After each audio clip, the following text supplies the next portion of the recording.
Again, earlier tonight, the House voted to formally authorize the Joe Biden impeachment inquiry. Today, the vote came as a new poll showed an increase in support for the GOP's latest move. Here with reaction, Florida Governor, 2024 Republican presidential candidate Ron DeSantis. Governor, great to have you back. I'm still getting a lot of reaction to the debate between you and Governor Gavin Newsom. When you look at the legal troubles and the cognitive issues of Joe Biden, I know Gavin said that, you know, he'd choose Joe Biden at 100 over any Republican. OK. What do you see happening? Do you think he survives this?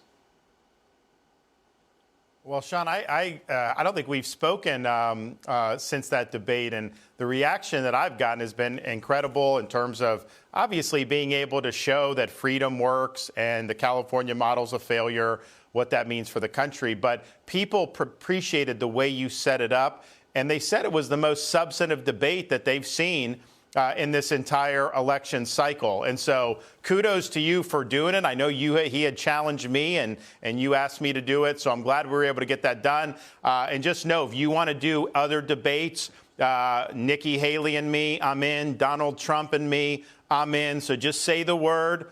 You've shown that you can do it in a way that I think really helps the voters. So I'm game. Just let me know. OK, those are two. Do you have any more on your list? Maybe Joe Manchin, he's going on a 2-month tour. Anybody else on your list that you'd like to debate? No, I don't think he's going anywhere. But I think on the Biden thing, so listen, and this is part of the reason why I thought it was important that we do this Newsom debate. Obviously, there's a lot of Democrats that want to remove him. They understand the liabilities. They understand his bad policies. I think he is not willing to step down at this point. But who knows what's going to happen?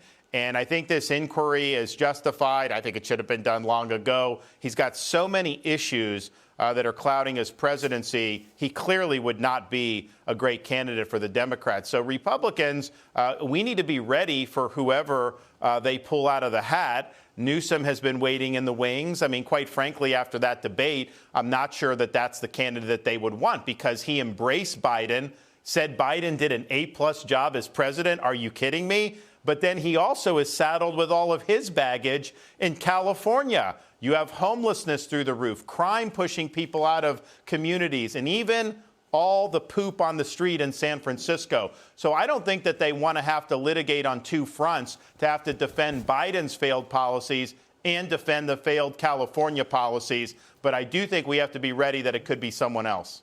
Governor, I don't think, in all the years I've been doing this on radio and TV, I don't think I've ever been as concerned as I am right now about the state of our economy and the state of the world. And it is that I think we are living in consequential times, and this election is going to mean everything. And I think one of the issues, if we don't get this, if we don't right this ship, I don't even want to think about what the consequences would be. And I'm sure that's what you think about as well.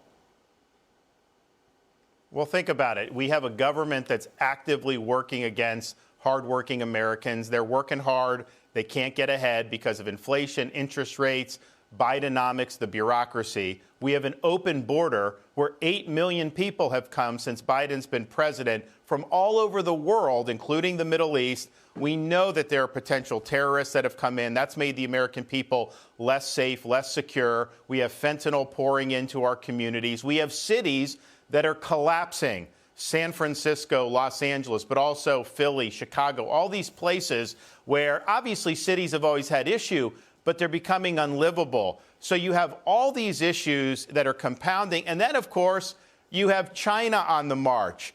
You have war in Israel versus Hamas, and Biden is trying to kneecap our great ally, Israel. So it really is a perfect storm. And I don't think I've seen anything like this in my lifetime. And I think you'd probably have to go back to the late 1970s under Jimmy Carter, when our nation was really suffering under the accumulation of a lot of problems. A lot of people thought America's best days were behind it then.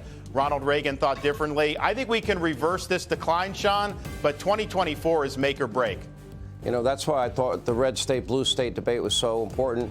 And I'll be honest, Governor, I'm getting out of New York. I'm out of here. Florida's right there at the top of my list. Just let me know. I have some connections at the DMV in Florida. I have connections at the DMV. I'll get your driver's license. Just let me know. All right, I don't have to wait online for 4 hours or for 50 hours like New York. I'd appreciate it. Anyway, Governor, great to see you. We'll get it done. That was a good debate, and I will put out your challenge, I promise. Hey, Sean Hannity here. Hey, click here to subscribe to Fox News YouTube page and catch our hottest interviews and most compelling analysis. You will not get it anywhere else.